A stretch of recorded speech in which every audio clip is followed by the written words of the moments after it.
Here are my dating non-negotiables as a plus-size woman in Atlanta who has learned her lesson one too many times. I do not do home dates. I don't want you to cook for me. We will not be Netflix and chilling.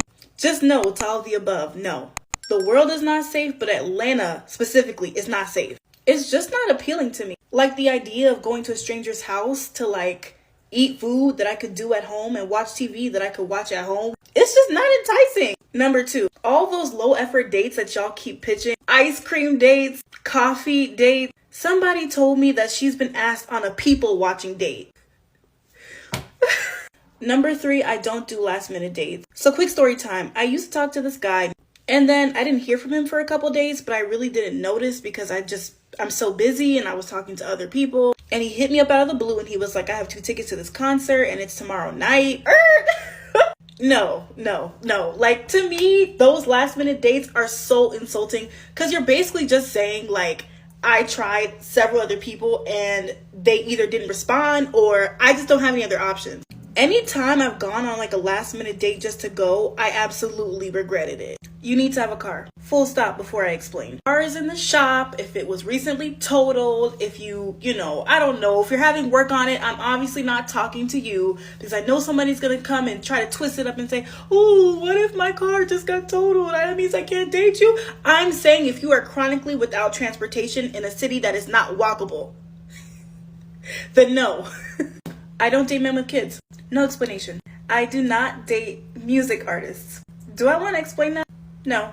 I think this should go without saying. If you subscribe to any weirdo, misogynist, like anti-black podcasts, no. And I can tell, I will always be able to tell very quickly. You won't even make it to the date with me if you listen to Kevin Samuels. So if you cannot hold conversation, I'm trying to see how I'm going to explain this. If you can't talk without referencing Twitter or TikTok or I don't know, insert social media page here, it's not going to work because if your vocabulary doesn't go past vibe and energy, there's nothing to talk about. If I wanted to just read and hear about nothing, I would just go to Justin LA Boy's page and just read through the comments or the Shade Room. And lastly, I love to ask men, what do you think of Lizzo? And I leave it like that. I don't ask, what do you think about her weight? I just say, what do you think about her? Plus size women, I think women period need to start asking that and come back and tell me what you've learned. The answer usually reveals a lot about them and a lot about how they see women, period. Let me know if you want a part 2. Man, so basically you guys have to have it all together. Now, one thing this thick BBW didn't get into so much is looks. I don't think she really talked too much about looks. But all these other things that you have to meet in order to date her, some women will say, well, she's not asking much. But you're in this city of Atlanta where women complain enough about it being trash. But I guess at the end of the day, she's not settling and she wants what she wants. And she made sure that she says she's a plus size black woman in Atlanta. You guys have to be able to collect all the rubies, all the treasures, slay the dragon, get the treasure chest, run all these side quests, and then maybe she'll give you the time of day. Don't talk about social media, even though she's into social media. And what you think about Lizzo, that's going to tell a lot. It says a lot about you for somebody to ask somebody, what do they think about Lizzo? You ask most women that, they're going to say she's beautiful, right?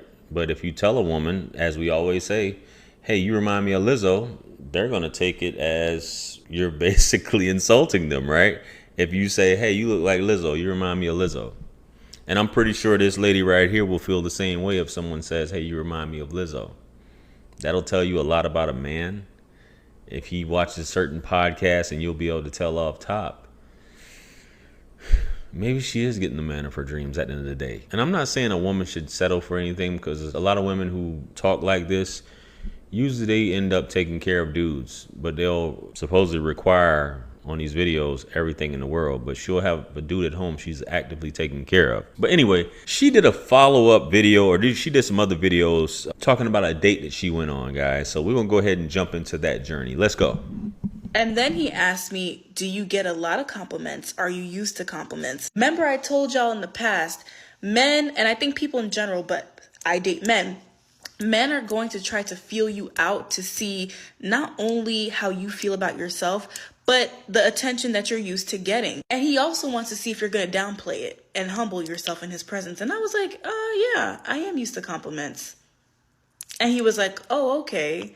And then from then, it felt like the interaction just got even more tense for the rest of the date. Like, it was weird. The biggest red flag that I didn't even mention was the fact that he had only been single for 1 month. 1 month. And I am inclined to believe that he was rounding up. It might have been 2 weeks ago. Now, I'm going to let y'all pause and think of a number. And this number is supposed to be how long he was in that relationship. Okay, do you have your number? 5 years. He had been in a relationship for 5 years and single for 1 month. So I see where this gentleman was coming from by actually talking about that. But a lot of people are going to find that to be a red flag unless they're really desperate in terms of someone actually being in a relationship for 5 years, then dating a month later. But people do it all the time. Some people don't wait that 1 year or that 3 months or 6 months or whatever. They just move on. They get back out there in those streets. As much as you guys would like to say, I've been celibate for 2 years, 3 years, 4 years, 5 years. I waited just as long. A lot of you got somebody, an orbiter, ready to move on right before the breakup.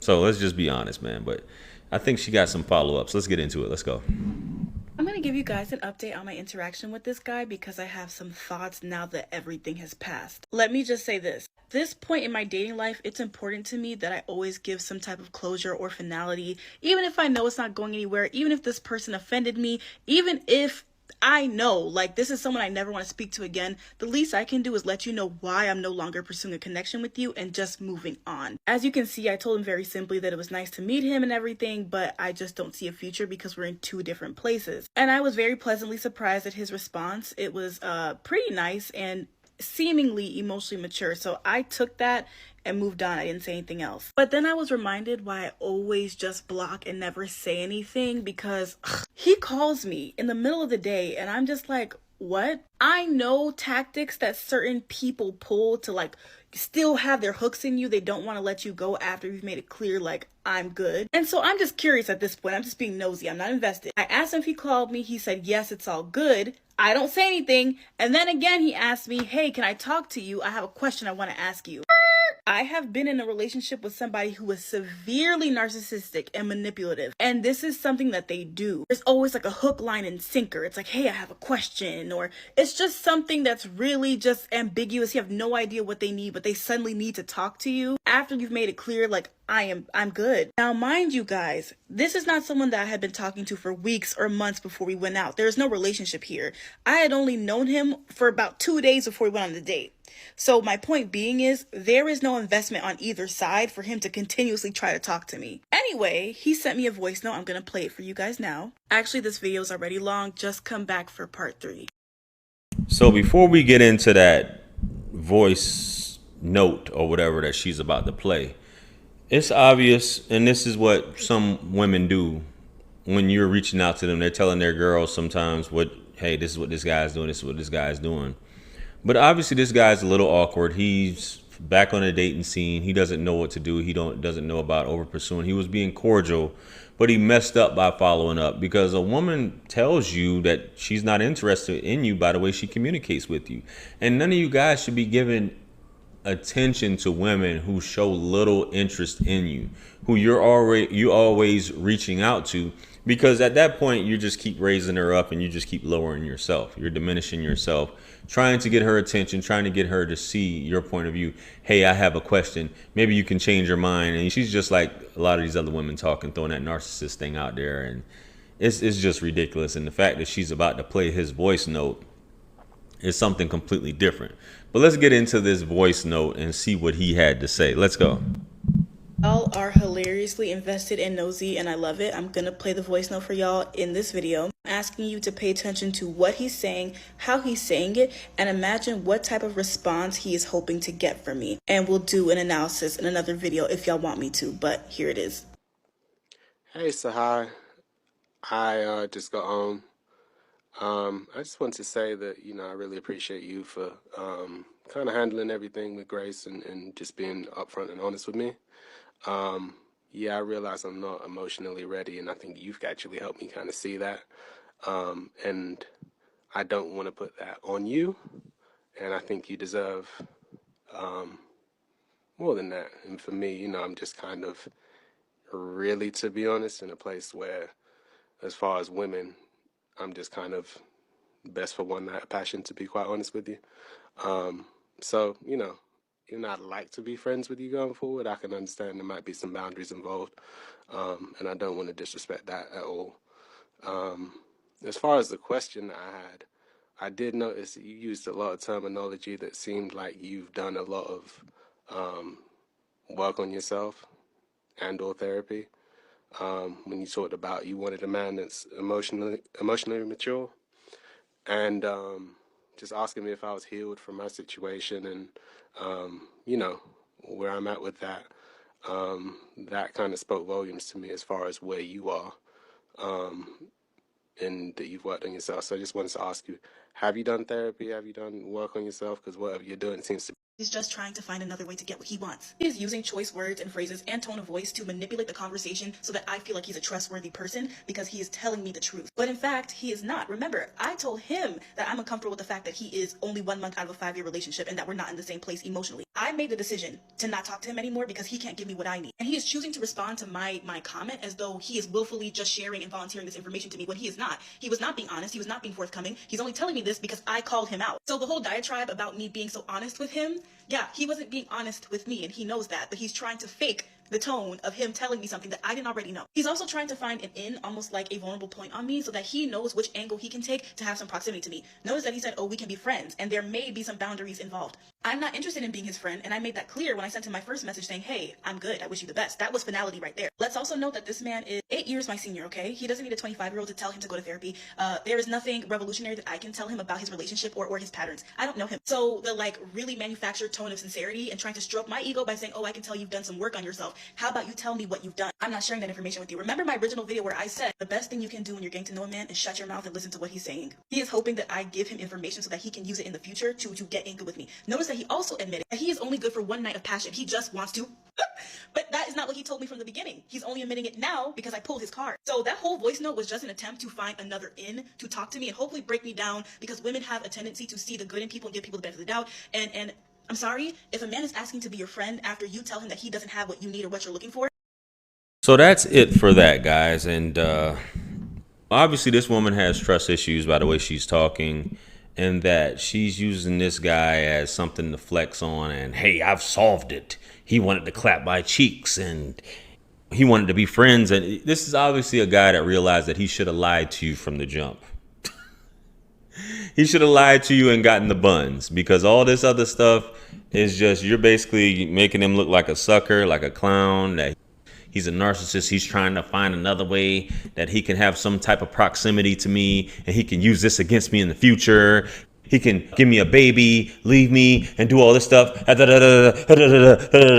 When he should have just lied and said, I got this, I got that, then drop the panties, hit her up, leave her alone. And then she'd just be head over heels into you, which is basically the type of man that she really wants. All this stuff, every woman wants an emotionally available, intelligent man. Of course you're going to say that. But at the end of the day, if he would have been that guy that she really wants, that really turns her on, then, hey, she would have been making another, or maybe she might not have made another video like this, because she would have still been giving them the buns. But just my thoughts, guys. Let me know what you guys think. Comment below. Like, share, comment, and subscribe. Much blessings and abundance. Stick around for the next videos. It's going to pop up on the screen below. That's where I'm going to see you guys at. Listen, it's your favorite everything. This is Wisdom. Let's run it up to 1 million. I'm the best. Quit playing with me.